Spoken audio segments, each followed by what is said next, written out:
All right, we're live. Kick us off, Colin. There we go. Good to have you, Sadi. I've known you Hey, for a long great to time, be here.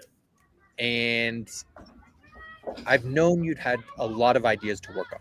You've wanted to work on various housing projects, you've wanted to work on different nuclear projects, you've wanted to reinvent healthcare, but you decided to build a finance company. Why that one? Yeah, great question. So I think to kind of recap, Colin, what you mentioned, you're exactly right. I did want to work on a number of like different and explored a number of different ideas. On one end, I was exploring healthcare and trying to build a primary care, a clinic for primary care, which would be 10 to 100 times more efficient than what we have today. On the other hand, we obviously explored Avon and financial services for consumers in America. That would be 10 to 100 times more efficient for them. I think I sat down when I left Facebook to try and figure out what I want to work on for a very long period of time in my life. Multiple decades is kind of like the kind of minimal threshold bar.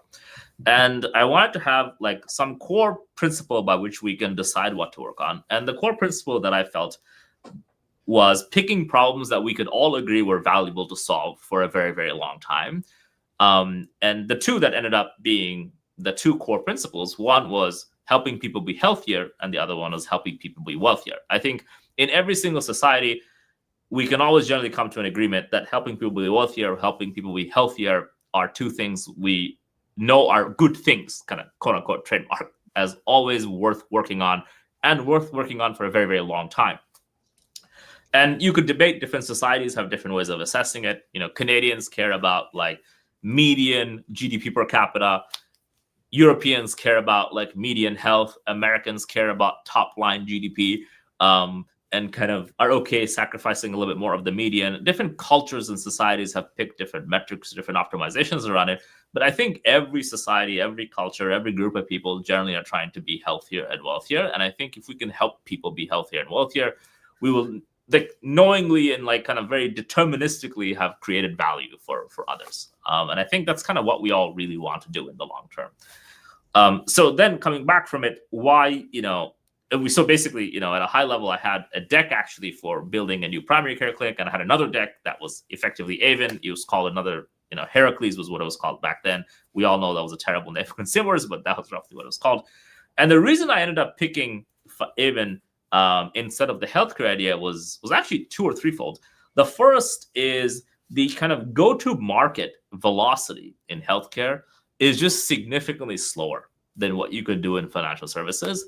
And knowing that I was kind of approaching mid-30s, I knew I had probably like just 10 to 20 years that I could really contribute in like a major way to a company.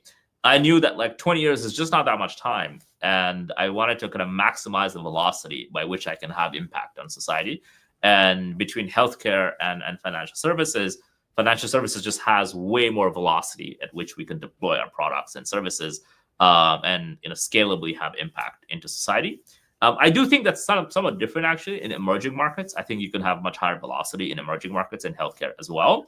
But we were going to start with the United States and then work our way internationally, in which case kind of financial services made a lot of sense. The second one was the structural capital requirements to start in healthcare was just significantly higher.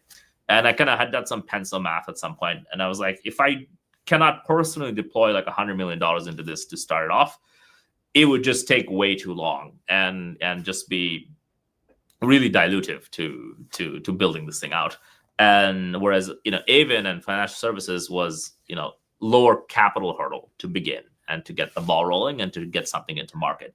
And so those are the two primary reasons. Frankly, Colin, I think you know this. I'm still very passionate about healthcare, and I have a lot of ideas on how I think we can make it better. And I'm not saying my ideas are good. I just have a bunch, but I don't think there's any good I don't think there's a good measure of how good my ideas are. No shortage of ideas. If your daughter were to come to you, maybe she's a little older, and she's like, "Hey, I'm starting a lending fintech company." Oof. What piece of advice would you give her, or would you tell her to not do it? I think I would always start with like, don't do it, or at least have like a very explicit, clear, like structural reason why you are doing this. this? And why could you not convince somebody else to be a CEO? And why would you not join some other good company and help them do it?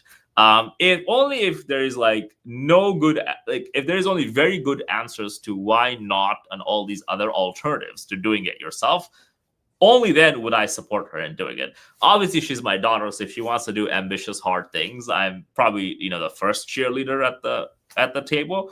But when it comes to like starting a company, I will generally try my best to dissuade her as much as possible, and only if I think she has literally no other option, then I'd be like, all right, you should go do it. I feel like there's two sides to being a parent. You guys both know this. I think everyone knows this. But on one side, you want to push your kids to be as kind of great as possible, which often means like taking a lot of pain. Like there's just no ambition without pain. On the other hand, you're a parent, so naturally your intuition or your instinct is to kind of try and protect your kid as much as possible from the world and all of its vagrancies and volatility.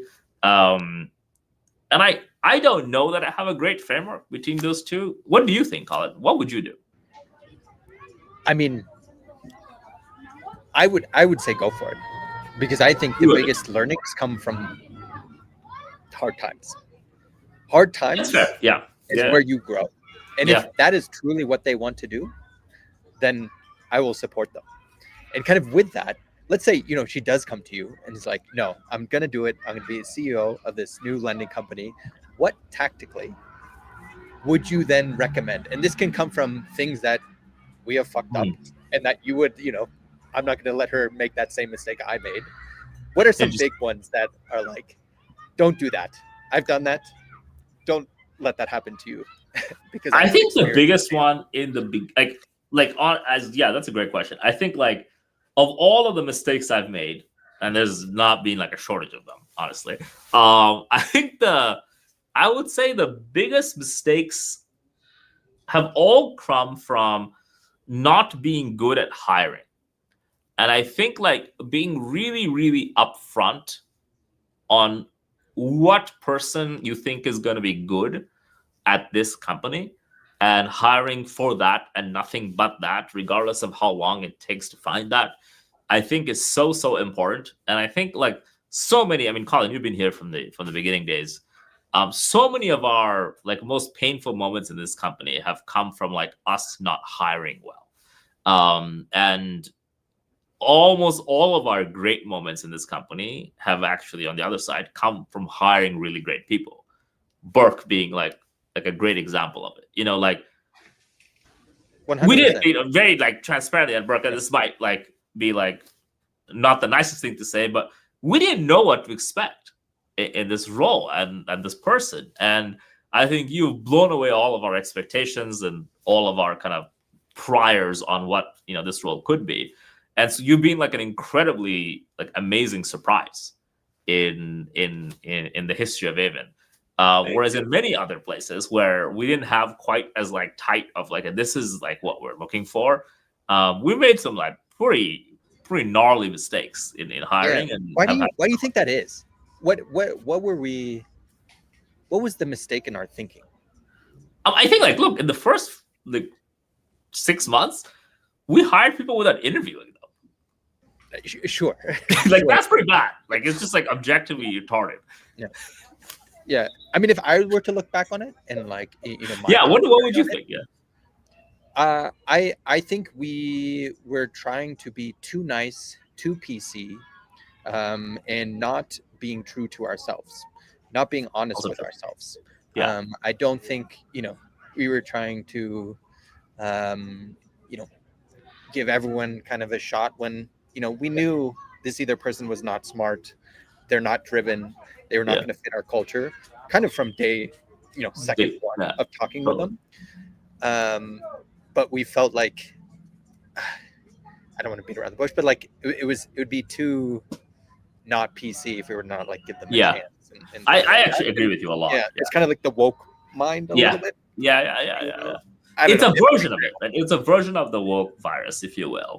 I don't think it's about like one being right or the other being wrong. I think it's your point. It's us being authentic with who we are. Yeah. And I actually think like an authentic version of Avon is one where we're actually very broad in the political spectrum inside the company, for example, right? And I Quite think the reality of it is like anyone who's too kind of obstinate about a political viewpoint is probably not going to have a great time at Avon, because there's so many people at Avon that have like such a wide variance of views and like to debate them and have good discussions about them. And nobody's like too dogmatic about any one particular view, that I think if somebody is like almost either too dogmatic in one view or extremely allergic to another viewpoint, both of those things are probably bad in being like a good fit at Avon. And I think some of it is also process. Like, I think, Colin, in design, we've always had a good process, I think, from the beginning, where I think we've made fewer mistakes on design hiring, frankly, than many other roles in the company, because I think you've always had like a really good process of, we want to look at someone's portfolio. We do like a loop. We do like a panel where we discuss the portfolio and the kind of output. I still remember like how you had like the design exercise that we used to give candidates. I think you've always had like a good process. So our like variance in design hiring, in my opinion, has actually been lower than most other functions, frankly. And I think credit to you for helping. I'm super proud of the design team, and that Yeah. that team. It's amazing. They can basically operate without me, which is awesome. Like they're so strong at this point. Very, very strong team, I think. Yeah. Which I don't know. That was always my goal. You know, for me, process is it made up for all my shortcomings. I have so many shortcomings. And so for me, organization, process, discipline, those are my strengths. And so I just always leaned into it, and totally, it just works. And I think like, most people would say process can often lead to like, median outcomes. But I think in your case, I think you've really used process to output like extremely high quality outcomes. Like I think when you look at like Burke and Satchel and Tim, like this team is not a team that, I've never built a team like this before. I don't think you've done one either yet. And I think it's like your rigorous kind of systems thinking about this has helped us find like extremely high quality talent and like bring them together in a team that produces high quality output. Like I remember like that phone call. I think we had a chat about this. I remember when we were like we just hire somebody to do this, and like you had like kind of this precautionary call with me to be like, hey, there's like a possibility of like doing this like kind of outsource versus in-house. And I think we talked about it a little bit, and we're like, look, we're in the business of building a consumer product company. We need to be able to create content for consumers. That's like the core of the business, actually. And we need to have a team that can do it, and we need to build that team. And now I think like looking back, neither of us have any remote regrets around this. In fact, like I think this is one of the strongest parts of Avon. It's one of these muscles I'm like so proud of us investing in and building, that I think if it wasn't for you, Colin, taking this bet and moving it forward with us, I don't think we would have gone here. And then we obviously also, got lucky, quote unquote, getting somebody as great as Burke, and then Burke helping us hire, Tim and Satchel and that whole crew kind of recursively forming around it. But it goes to this, like, goes to counter that argument of like process leads to mediocre outcomes. I actually think process leads to like great outcomes. I'm 100%. It's interesting. One of the required readings, and this was early Square, the book that they would give every new hire was the Checklist Manifesto. Have you read that book? I haven't read the book. You've told me about this book many times. Oh my gosh, you should read the book. It's amazing, and it's a little bit about process, but it's basically like we are humans, and we have flaws. We all fuck up, right? And so just create a checklist. These are the steps that you're going to take to hit this outcome. Run the steps. Make yourself a machine. Yeah. Do A, do B, do C. You're going to get X outcome. Oh, right? You know what, Colin?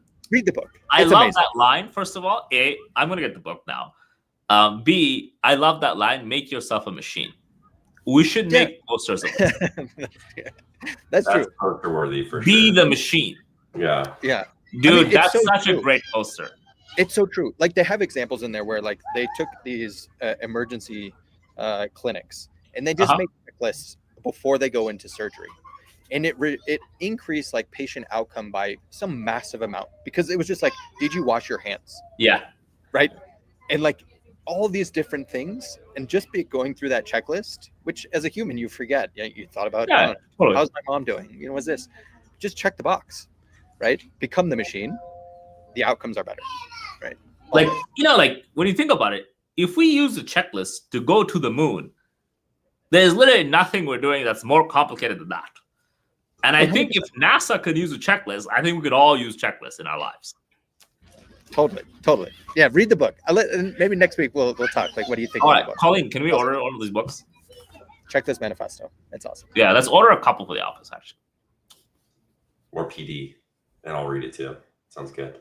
All right, I'm gonna hop into to end us here, guys. Thanks so much. Cool. Okay. That was fun. Thanks, bro.